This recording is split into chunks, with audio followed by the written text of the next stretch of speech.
Right, welcome back to another video. Just been wandering around the garden,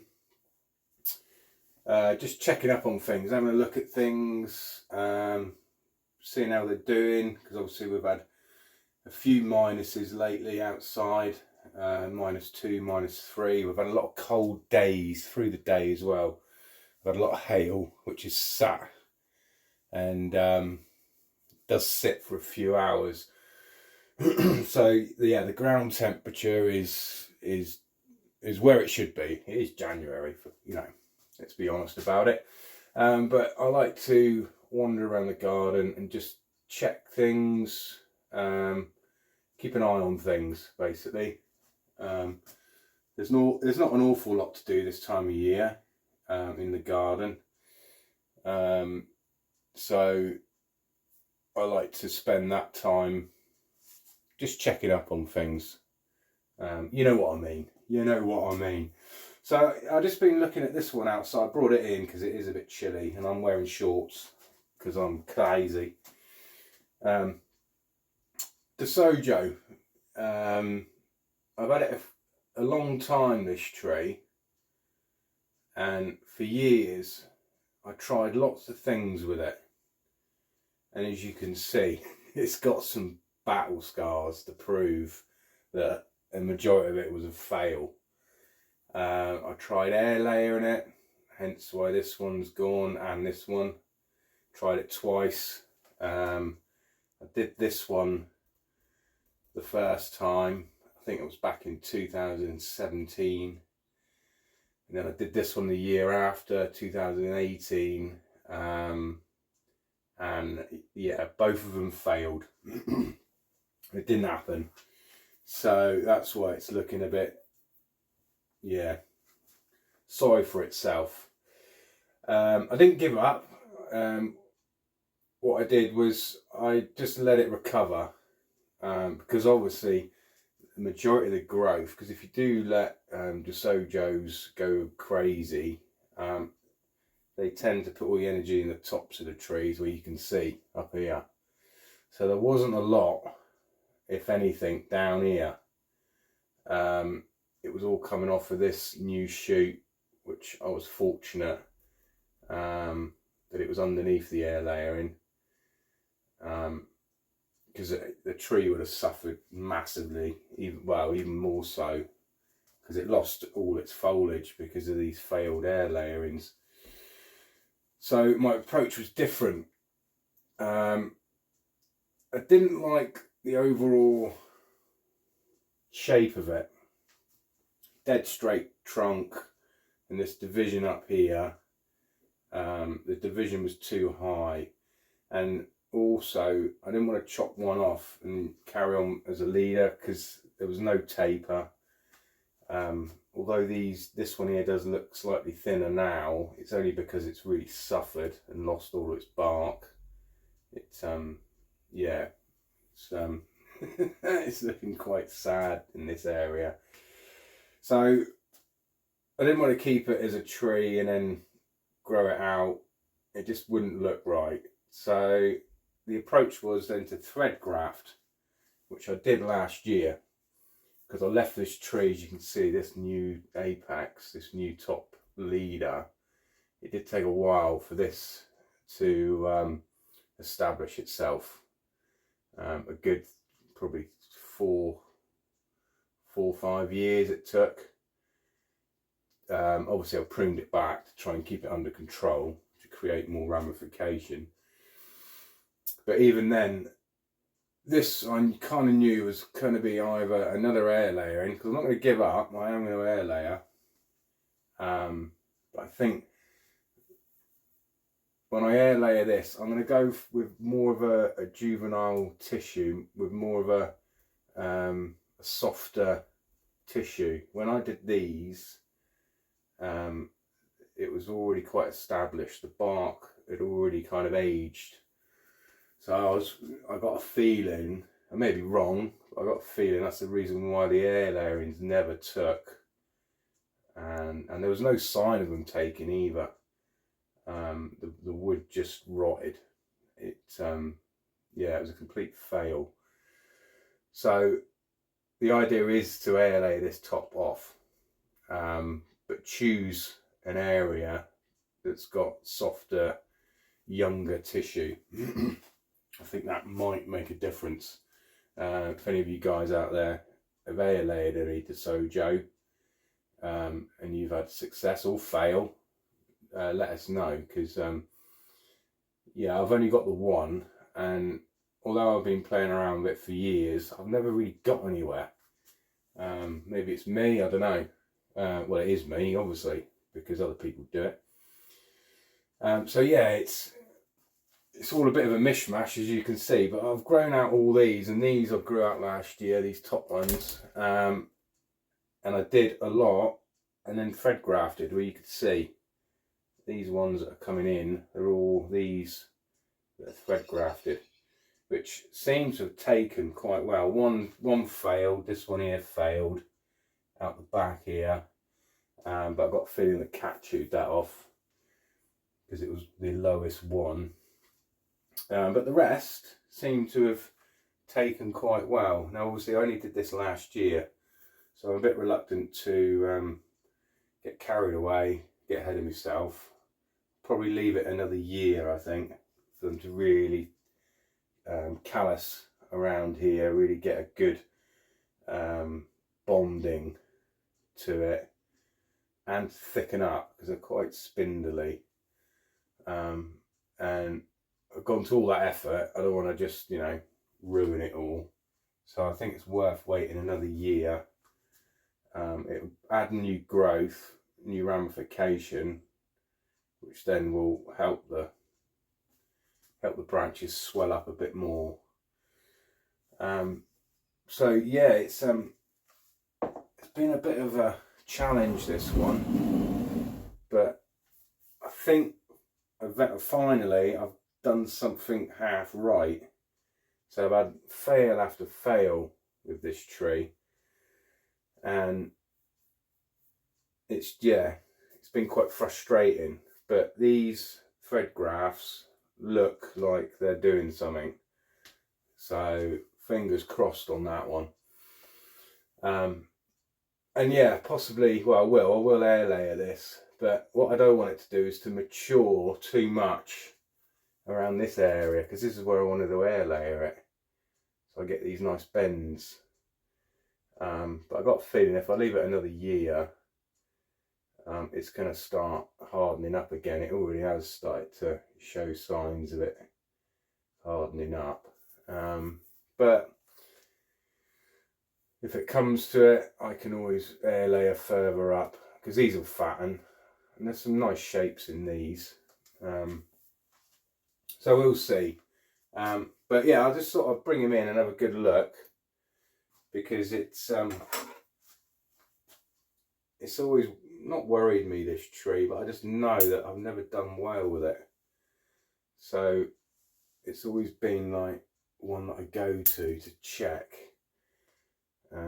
just to make sure that it's still doing what it's doing, which, as I said, it hasn't done in the past. It's been a right old finicky thing.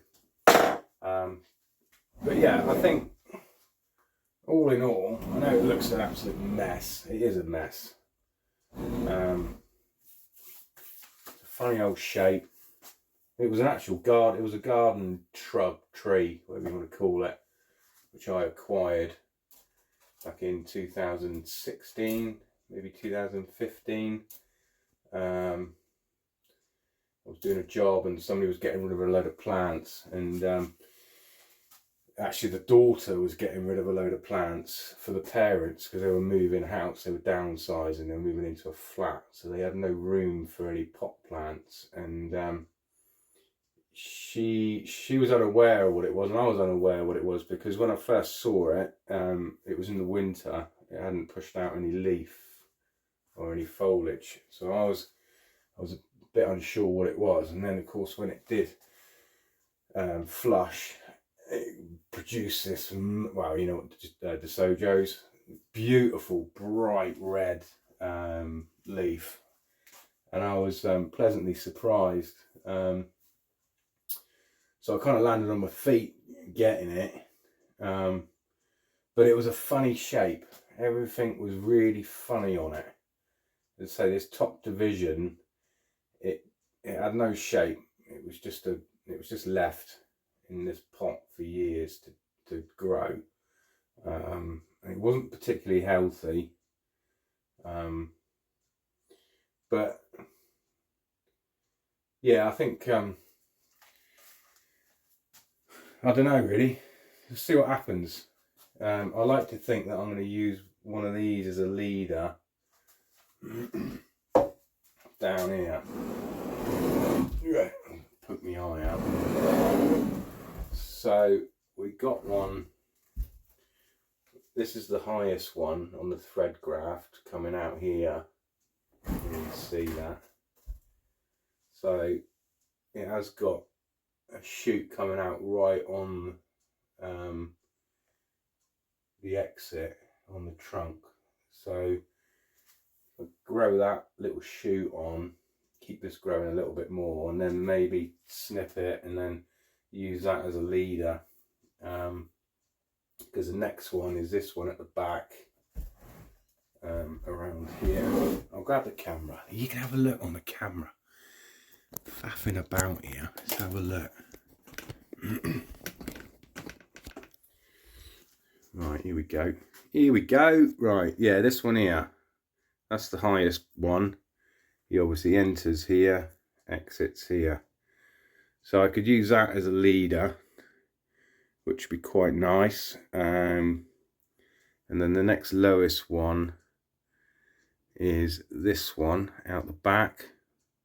Should make a nice back branch, which is obviously entering here.